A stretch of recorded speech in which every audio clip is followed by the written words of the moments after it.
Hi planner friends, welcome to my channel. I am one Crafty Dolo. Welcome friends, it's so nice to see you.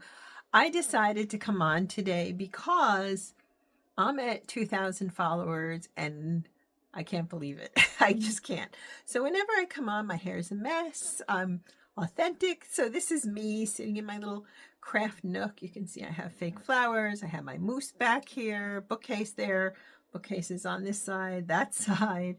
You know what? If I ever clean this place up fully, I'll give you a tour. It's just a nook, but it's my space. So, welcome. As I said, I'm Dolores. I'm one Crafty Dolo, and I'm so happy you're here with me today. If you're new, join my growing community. This channel is one of my unexpected joys. I love this space. I love my peeps. I love my community, and I appreciate every single one of you. If you're returning, subscribing, thank you. For those of you who've been kind enough to purchase cups of tea for me when I go out, thank you for that too. I've been using this mug all week. I have a big project I'm working on this week, and I needed to focus on spring. So every day I keep rinsing it, like cleaning it out, reusing it. So whatever, it's just one of those weeks, life. We work, some of us have families, some don't. You're busy, and what unites us is our love for planning. So I thought I'd come on here and introduce myself, which I'm often loath to do because, I don't know, it's just weird coming online and saying, hey. But I wanted to say hi first and welcome you and to thank you. 2,000 subscribers, that's amazing to me. I don't know, I'm so humbled. I'm so grateful. And I don't know that I can adequately express how much so. This began as a fun, creative project, and then I was like, I like this. I'm going to keep doing this. And it just grew and it grew and it continues to grow. And I don't have an Etsy shop, although I love people who do. I'm not selling anything. Other than I'm here, I feel, to share my joy in planning. I also share a little bit of my story sometimes. The idea is to elevate you, to lift you up. Elevate seems to be the word of the moment, right? Is my tea elevated? I don't know. Is my cooking elevated? I don't know. But I'm going to elevate you. How's that? Well, so let me tell you a little about who I am, what I'm doing, how I'm doing it. And in the midst of this crazy week, I kind of needed this. I feel like pull up some coffee. I drink copious amounts of hot tea right now. I've got Earl Grey. This is Twinings Earl Grey. Just holding it, I just feel like my heart rate just goes, just calms down, So grab some tea, grab sweet tea, iced tea, whatever, coffee. Grab wine if you need to, and sit down and let's chat, shall we? Okay, so about myself. I don't even know where to start. I am a mom. I'm a wifey, mom, the whole bit. My son is grown. We don't have children together, so we had previous marriages. And that's kind of unfortunate. I think it would have been good for us to have children together, truthfully, because we're such nerdy, goofy, funny. We're always laughing. This is a real blessing, this relationship in my life. And I love the fact that no matter what challenges we face, we just grow together and we laugh and we have fun. My son is older. He's on his own. He's doing well. He works incredibly hard. This kid is like, I don't even know. He's not a kid, I know. But I'm glad he's doing the things. I'm proud of him. I love seeing him grow. It's a little bit of an adjustment, I'm not going to lie to you, but so if you're a mom and you're momming in those days where you're just like, Lord, have mercy, this child or these children are on my last good nerve, it goes quick. It doesn't seem like it at every moment, but so that's the personal part of my life, at least some of it. I am an educator. I worked in higher ed my entire career, pretty much until the last few years. I left higher ed purposely. I left before COVID. Boy, was that smart, without even knowing it at the time, because I love students. I love the energy a classroom gives you. I love advising students, mentoring students, teaching students, and the joy that it brought me. I don't even know if I can express adequately, because to see their growth and to know I had a little smidgen part of that is so gratifying. I always looked at students holistically, and that's how I approach this channel, is holistically. What do I mean by that? The student who's undergoing some kind of difficulty, maybe they're not performing well, maybe they're stressed. Well, there's reasons for that. How can I can't solve it for them, I can't fix it, but how can I see them through in some way? And how can I help them grow? And on this channel, this has been really holistic. I'm not really the best at planning out my videos. I think of them the week of, and so I'm filming this usually pretty last minute, which I'm trying to get better at. But the truth is, it comes from here, where I am at any given moment. I'm bringing that to you, and I'm approaching you with gratitude, but also humility. I'm human. I can make mistakes. I've had some tough, terrible times.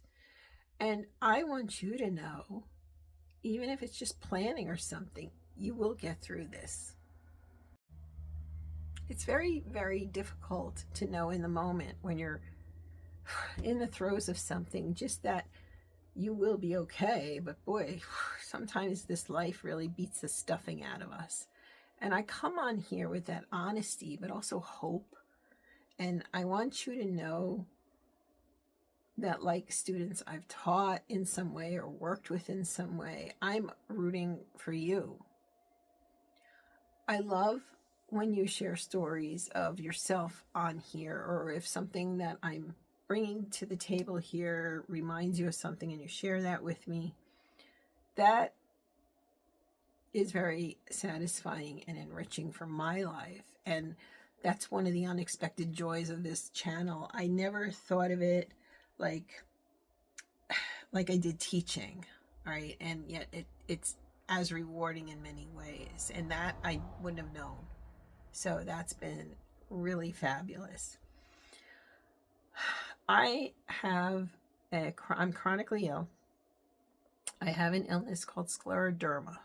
Of course, I get some weirdo illness that nobody's ever heard of. It is considered a rare disease, incidentally.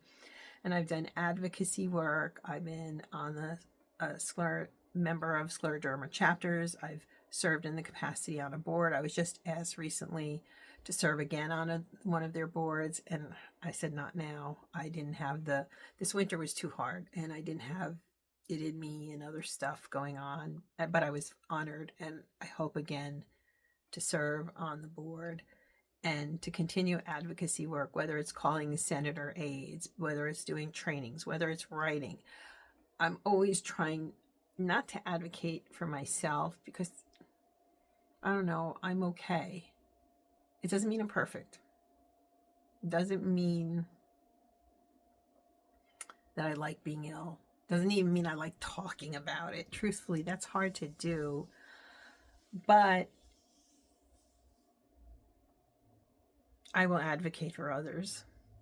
I will advocate for people in the rare disease community till I'm blue in the face, because I feel I've lived a lifetime. I was diagnosed at the age of 16, and by 19 it got pretty tough. And I want you to imagine this, and again, don't feel sorry for me. That's not why I'm telling you this, but I'm opening up to you, and that's hard. You're 19 years old, and the doctors are telling you they come to you with a laundry list of likely problems you are going to experience because of this illness. that you don't know how you got and you don't understand. And incidentally, because scleroderma affects skin, now a lot of people have problems with their hands. I'm mostly okay, but my skin, I don't know if you could really see, a lot of it is just so, yeah, I have a bruise there too, but you can see it's just like a whole line. And your muscles are going to atrophy. You won't be able to walk. Your kidneys are going to fail. You're going to have esophagus problems. Your lungs are going to be compromised. Your hands. I was 19, and I was at that moment in my life where I suddenly realized I had my life ahead of me. I could do anything. I could be anything. I could go anywhere. It was that heady realization that you have, whatever point you had it, hopefully you did, that, wow, this is my life and I can do things. And we lived outside of New York City. I wanted to live in the city.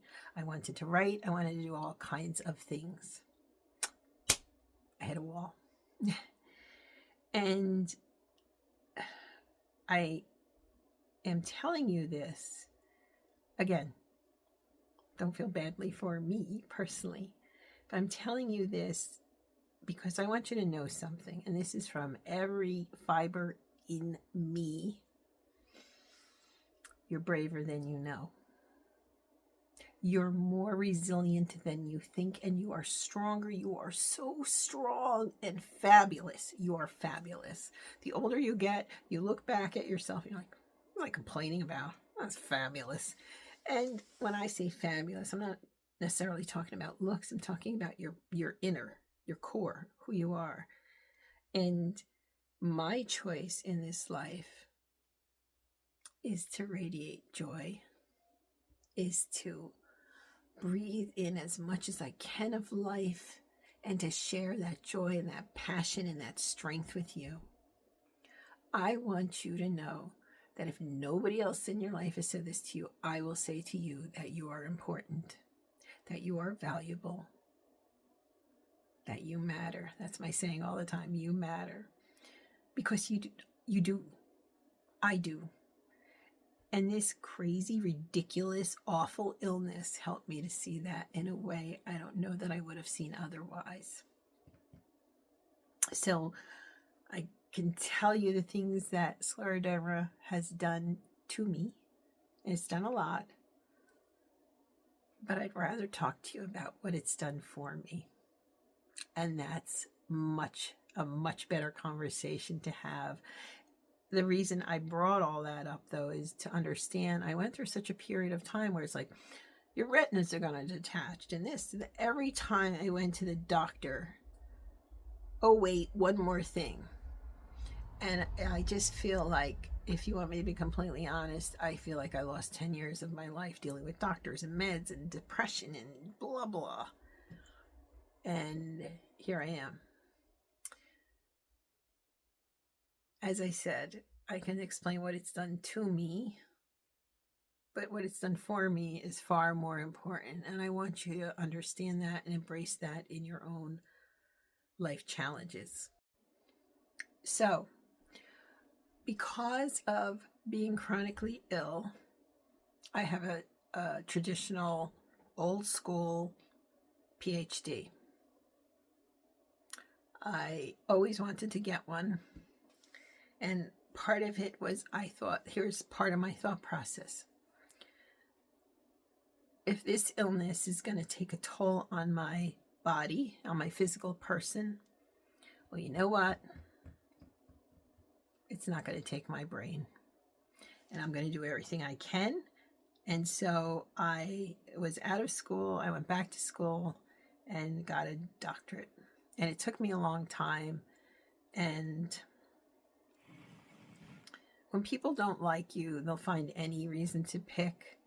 And I'm not going to give this person air because they don't deserve it. But there were people who were like, oh, taking you forever. Well, yeah, I had a son by then. And on and on and on. But I did it.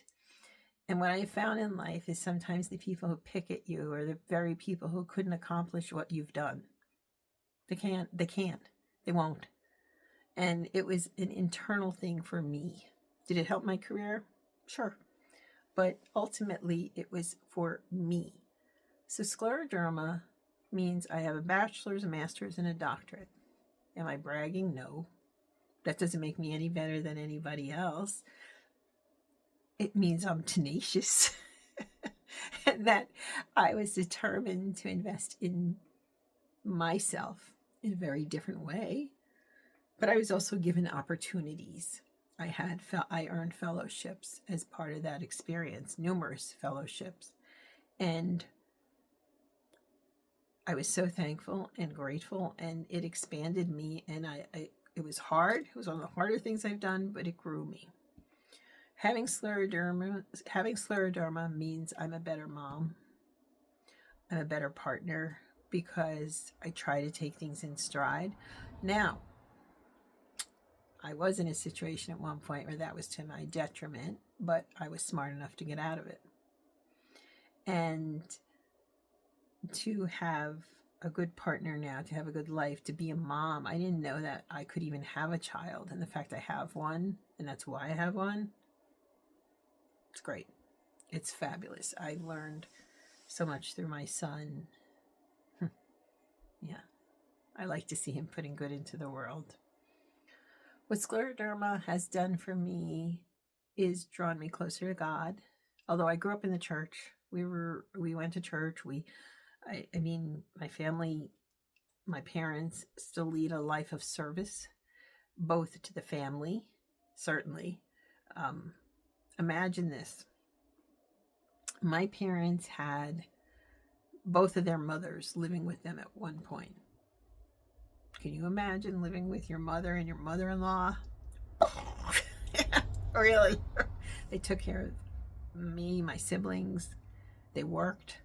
They were always dealing with relatives here, there, everywhere. Extended family. We grew up in a large extended Polish family. So there was always something going on with this aunt or Chuchi this, Chuchi Mary, Chuchi this, my grandparents. And they took care of all three of my living grandparents till each one died. We would go on vacations with my grandparents, Sunday dinners. So I grew up a certain way, but this personal journey has helped me develop deeper faith, pray more, live in faith more, and that's an important part of what this has done for me. One offshoot of life, and it's not just the illness, is that I developed probably about 13 or so years ago, or maybe 15 years ago, anxiety. And that's been something I've wrestled with.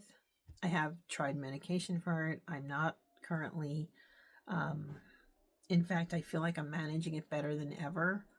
But that is something I wrestle with. So that's also where faith comes in. And that, friends, is where planning comes in, and journaling. I'm looking at okay, so here's one of my journals, my Aura Estelle.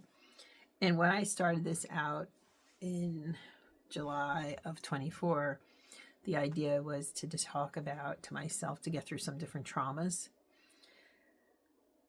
And when I just realized I was going through my some of my March entries, and a lot of it has pivoted from trauma and stress and anxiety and sorting through things and putting them to bed to nice things, to talking about spring and rebirth and joy. And that's pretty good. I'm looking at all these planners here. I've got everything. I have another journal here that I'm using. This is kind of my emotional support planner. This is my everyday carry. Don't you love this cover? Like, this is the best cover ever. I'm sorry. This is the family planner. It doesn't go with me. This is the everyday carry, and on, and I'm about to switch this out for a different one. But I got into planning as a way to help my anxiety, and journaling, and then faith planning, and it's just all gone from there.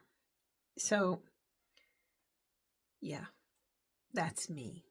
I'm happy most of the time. I'm joyous most of the time because I feel like I could be so much sicker. I could be so much worse off. And that is ever present in my mind. I could be far more ill. I could have so many more problems. And it doesn't mean I won't. This is progressive chronic illness.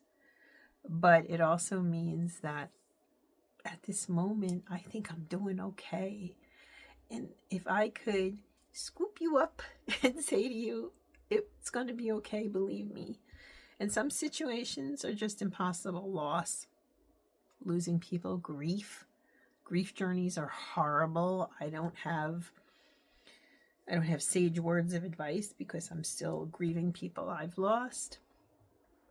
But I always have hope for the future. And one of the things I've done for myself is that I try to think of when I'm in grief that I'm lucky to have had that person and that they matter to me and they made my life so much better. That helps. You also have to realize sometimes you're just going to be in a pit and, maybe you need to talk to someone, maybe it's meds, whatever. For me, that's where all these crazy planners on my desk come in because I need them. They help keep me afloat. So when I come to you in these videos and I come to you and I'm planning, it's really, really from my heart that this hobby, way of life, this changed my life in so many good ways. It helped me celebrate my faith in a different way. I'm writing more. Well, I wanted to write back when, and I got derailed and but I'm doing it. So it's never too late, I guess, for whatever dreams you may have.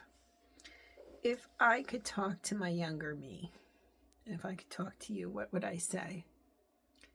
Be kind to yourself. Be kinder than you may think you should be. Give yourself grace. Know that you're important. Your feelings, your likes, your dislikes, you matter and you're allowed to have them. And that people will often diminish you because they themselves are insecure. Dr. Phil calls this leveling. The concept's a game changer. And the person who puts you down, like I said, my doctorate, the person who puts you down is trying to elevate themselves. But they're only doing that because they're insecure. They're insecure, not you. The person who tells you, oh, I'm so great, I'm wonderful, I'm this and that, and tries to push you down that way. Well, if they were so great, their life would show it. They would show it. I don't have to go around telling people I'm blonde. I just am. I don't have to go around telling people I have degrees. I think that's, you know what I mean? I just am who I am. Just like you are. You were designed to be exactly you. And I'm sorry, who are we to argue with God? And if somebody else has issues or they're being difficult with you, remember that. You were designed to be you. Do I look at this crazy illness as God's design for me? A little bit. A little bit. Cat is meowing, sorry. A little bit, because did he need me to be sick? Did God? I don't know. But what I do know is that every single person you meet in this life faces challenges. So I want to be able to say at the end, I rose to it. I've done what I can with it. I try so hard to put good into this world. And I have to believe that that's just the way my journey has been. And again, who am I to argue with God? He created each one of us. And so hold on to that for me, please. Hold on to you and your value and your worth. That's what I would say to my younger self. Hold on to you. And recognize that when people are coming at you for whatever they've got, that's about them and not you. And when I come on here and I'm sharing my planners, journals, faith journals, I'm just being me. And I'm trying to say to you, you can do this too. You can be the best version of you, not my best version of me, but you.